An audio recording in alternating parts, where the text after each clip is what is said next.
हैं हाल में है। बहुत परिश्रम साथी हैं। हाँ आप 5 मिनट में बात रखेंगे। 5 मिनट भाई लोग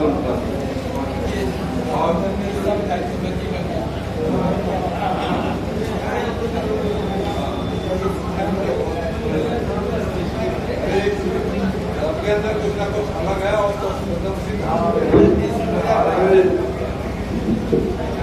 आज के महोदय उपस्थित भाइयों, जैसा कि पूरी दुनिया के अंदर पूरी दुनिया में हर चीज होने का कारण होता है। बिना कारण के कोई चीज नहीं होती। कारण है आज हम लोग यहाँ पर इकट्ठा हुए हैं। क्यों हुए हैं? अब इसका विकल्प है। इसका विकल्प आर्जक संघ है। पूरी दुनिया में 90% जो कमेरे श्रमिक वर्ग के लोग हैं जो निरादरित और दरिद्र है। खाली दरिद्र नहीं है, साथ ही साथ निरादरित है। पूरी दुनिया में निरादरित है, केवल अकेले भारत में नहीं। आर्जक संघ अकेले भारत में नहीं, पूरी दुनिया के जितने भी इंसान हैं, सारे इंसानों में जो कमजोरियां हैं, किसी भी प्रकार की कमजोरी है, उसको दूर करने के लिए आर्जक संघ ने अपने विकल्प को दिया है। वह अपने सिद्धांत में लिख दिया सारी बात, सिद्धांत, वक्तव्य, कार्यक्रम और विधान। तो सवाल यह है, इसको जानने की भी बहुत जरूरत है कि आखिर में आर्जक संघ क्यों पैदा हो गया, क्या जरूरत है? जब सारे आदमियों की समस्या हल करने के लिए पूरी दुनिया में बहुत से लोग हैं, तो आर्जक संघ की क्या जरूरत है? आर्जक संघ की जरूरत इसलिए पड़ी कि पूरी दुनिया की जितनी भी फिलॉसफी थी, सारी फिलॉसफी ब्राह्मणवादी थी। और ब्राह्मणवाद पूरी दुनिया का एक नाशवंत चीज है। ब्राह्मणवाद आपको याद डालना चाहिए था, मानववाद आएगा, ब्राह्मणवाद जाएगा, लेकिन नारा नहीं लिखा गया। ब्राह्मणवाद जाएगा, मानववाद आएगा। मानवता की क्या पहचान? मानव मानव लिखना लिखा गया। इज्जत और रोटी का सवाल है। तो जो पूरी दुनिया में 90% कमेरा निरादरित और दरिद्र है, अब क्यों है? अब इसको जो है समझने की जरूरत है। आखिर में गरीब है, पूरी दुनिया में गरीबी अमीरी है। भारत अकेला देश नहीं है, पूरी दुनिया में 212 देश हैं और पूरा 212 देश में अमीरी और गरीबी है। लेकिन क्यों है? गरीब को समझने की जरूरत है। अगर गरीबी है तो गरीबी उन्मूलन का कानून है, या पूरी दुनिया की जो आर्थिक व्यवस्था है, वो व्यवस्था अगर समाजवाद में बदल जाए तो पूरी दुनिया की जो रोटी की समस्या है, गरीबी की समस्या हल हो जाएगी। क्योंकि समाजवाद के पीछे मेरे पास उतना समय नहीं है कि मैं समाजवाद की जो बात है वो जो है कम से कम घंटा 2 घंटा तक समझा दें। लेकिन इतना तो जरूर बताएंगे कि ये सारी चीजों का जड़ ब्राह्मणवाद है। ब्राह्मणवाद की परिभाषा है पुनर्जन्म पर आधारित वर्ण व्यवस्था का नाम ब्राह्मणवाद है।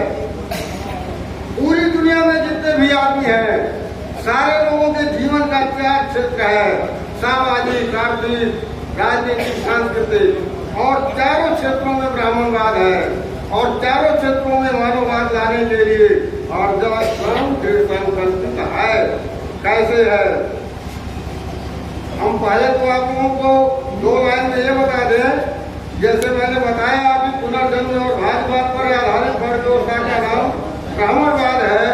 तो वास्तव में इस दुनिया में जितने भी इंसान हैं, उनके लिए पुनर्जन्म कौन सी ऐसी चीज है जिससे आदम का, यानी आदमी का, पूरे जीवों का जन्मनेशन होता है। तो कहता है किसी भी जीव का अगर जन्म होता है तो पिछले जन्म के अपूर्व कर्म करने से निजी जाति में पैदा हुआ, निरादर मिला और निर्धन हो गया। और पिछले जन्म के काम करने से ऊंची जाति में अच्छा काम करने से जाति में पैदा हुआ, आदर मिला, धन हो गया।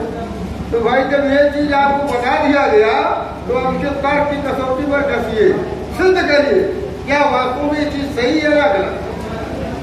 तो सिद्ध करने की जरूरत है तो आप सिद्ध करो कि अगर 2 का भाग 3 में नहीं जाता है और न 3 का भाग 2 में जाता है, और उसने खाली 2 चीज बताया, करना और भोगना, और जन्म 3 बता दिया, तो 3 का भाग 2 में नहीं, 2 का भाग 3 में नहीं।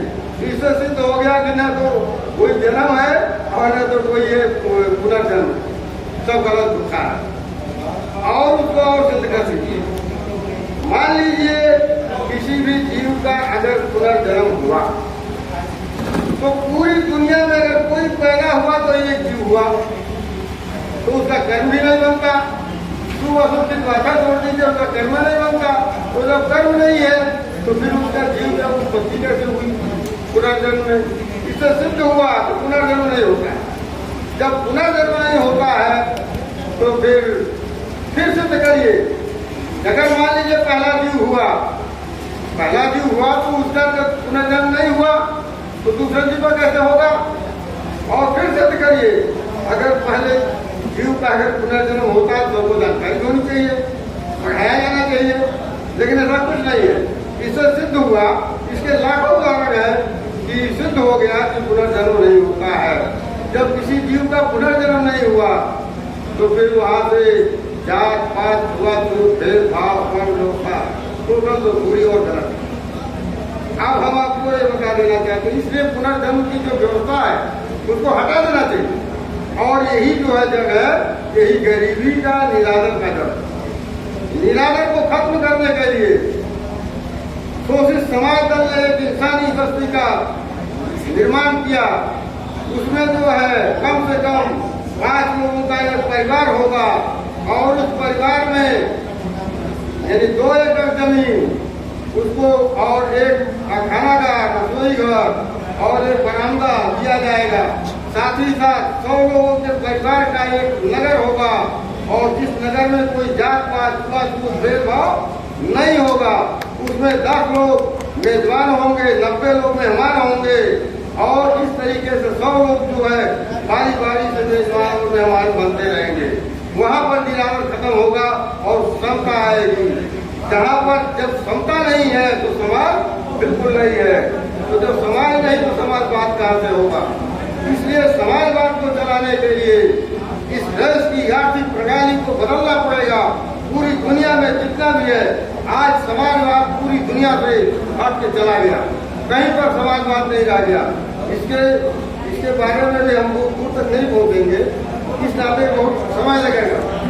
समाजवाद को समझाने में बहुत टाइम लग जाएगा, क्योंकि पूरी दुनिया में आज भी पूंजीवाद और साम्यवाद है और समाजवाद कहीं नहीं है। तो इसके बाद मैंने ये बताया कि सामाजिक, आर्थिक, राजनीतिक और सांस्कृतिक 4 क्षेत्र में आदमियों का जीवन होता है। सामाजिक क्षेत्र में विषमता और ये अर्जक संघ सामाजिक क्षेत्र में मानववाद के तहत समता लाना चाहता है। समता इस आधार पर होनी चाहिए, खाने पीने में, उठने बैठने में, बोलने चलने में बराबरी होनी चाहिए। सांस्कृतिक क्षेत्र में पदार्थवाद होना चाहिए और इसमें ईश्वरवाद है, इसलिए ईश्वरवाद को जो दुखमय है और पदार्थवाद में सच्चाई होने के नाते पदार्थवाद मानववाद है।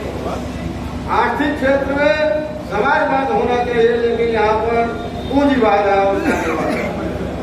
और राजनीतिक क्षेत्र में यहाँ पुलिस तंत्र है, पूंजी तंत्र है, राजतंत्र है और जनतंत्र और लोकतंत्र चाहिए जिसमें आगामी को साथ हो।